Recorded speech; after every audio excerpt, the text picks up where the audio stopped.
Shalom, selamat pagi anak-anak. Ya, untuk memulai devosi kita, mari kita menghadap Tuhan dalam doa. Kita berdoa.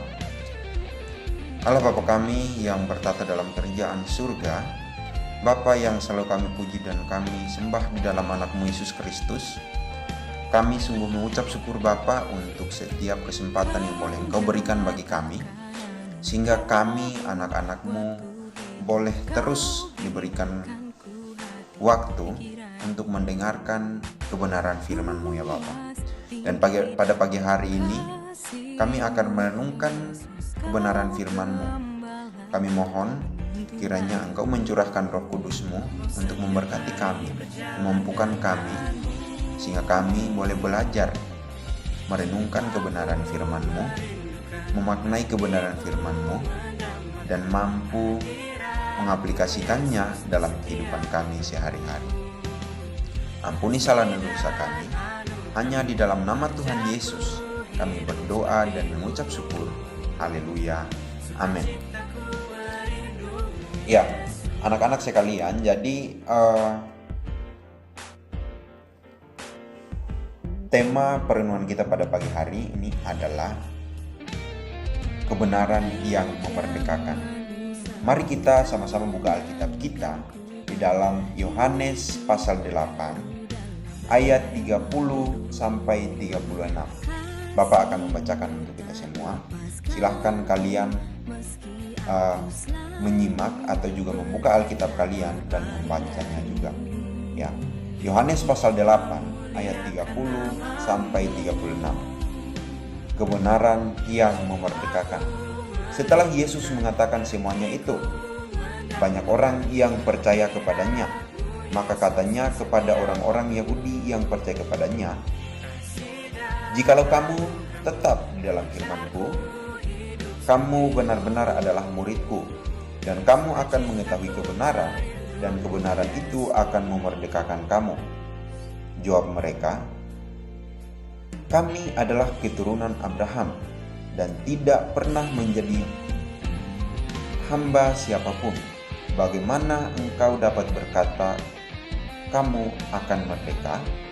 Kata Yesus kepada mereka, "Aku berkata kepadamu, sesungguhnya setiap orang yang berbuat dosa adalah hamba dosa, dan hamba tidak tetap tinggal di dalam rumah, tapi anak tetap tinggal di dalam rumah. Jadi, apabila anak itu memerdekakan kamu, kamu pun benar-benar merdeka." Ya, jadi sekali lagi tema perenungan kita adalah kebenaran yang memerdekakan.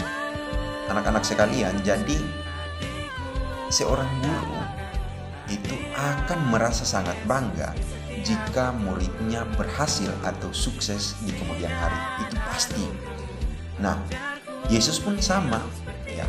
Bagi Yesus, ukuran kesuksesan seorang murid terletak pada ketekunannya memelihara ajaran Yesus.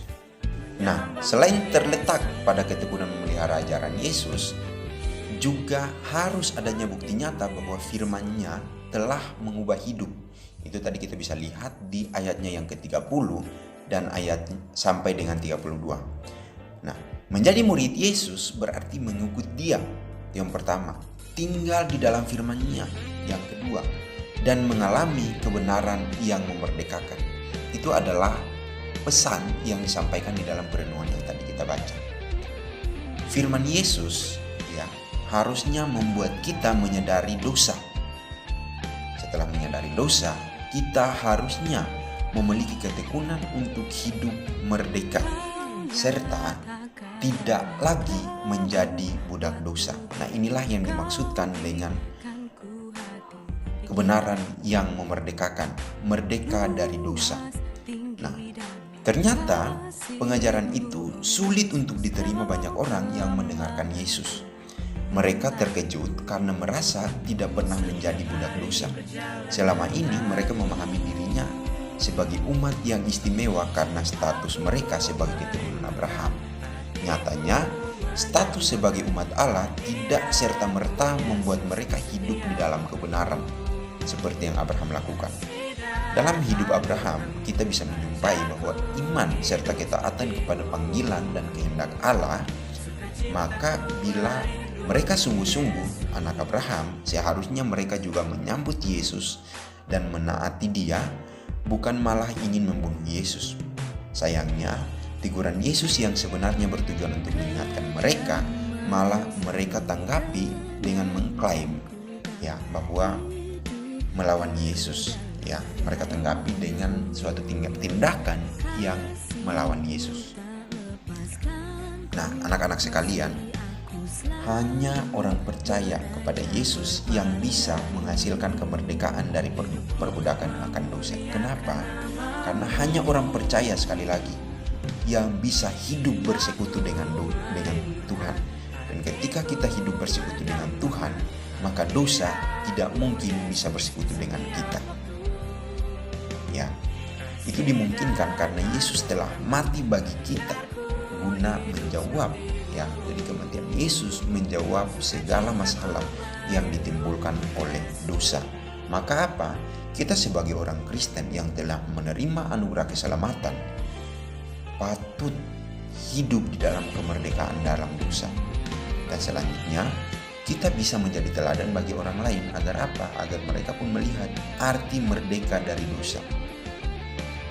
Nah, hanya hidup dengan setia dan tekun mempraktikkan firman Yesus, firman Tuhan, maka kita sebagai anak-anak Tuhan, kita sebagai orang Kristen yang mengimani Tuhan, dapat hidup dengan sungguh-sungguh mengalami kemerdekaan atas dosa. Ingat kebenaran adalah hanya Kristus yang dapat memerdekakan Kristus dari dosa. Tidak ada pribadi lain.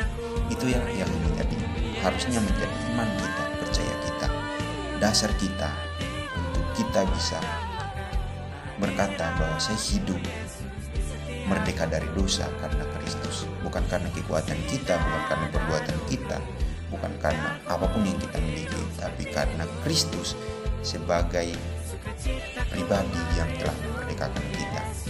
Biarlah kita semakin disadarkan bahwa kita adalah pribadi yang terbatas, tapi kita punya Tuhan. Biarlah kita disadarkan bahwa kita adalah manusia berdosa, tapi kita punya Kristus. Biarlah kita semakin disadarkan bahwa kita sebenarnya tidak bisa melakukan apa-apa untuk keselamatan kita, tetapi kita punya Kristus yang bisa memberikan kebenaran yang memerdekakan kita dengan Allah, dan kita bisa menerima anugerah keselamatan. Tuhan Yesus memberkati. Mari kita berdoa. Kami mengucap syukur Bapa untuk kesempatan yang boleh kami dapatkan sehingga kami boleh mendengarkan firman Tuhan. Biarlah firman Tuhan mengajarkan kami, menghibur kami, bahkan mengubahkan kami. Biarlah firman Tuhan meneguhkan hati kami untuk mengimani Engkau sebagai satu-satunya pribadi yang dapat memerdekakan kami dari dosa. Berkati kami dan ampuni salah dosa kami. Hanya di dalam nama Tuhan Yesus kami berdoa dan mengucap syukur. Haleluya. Amin.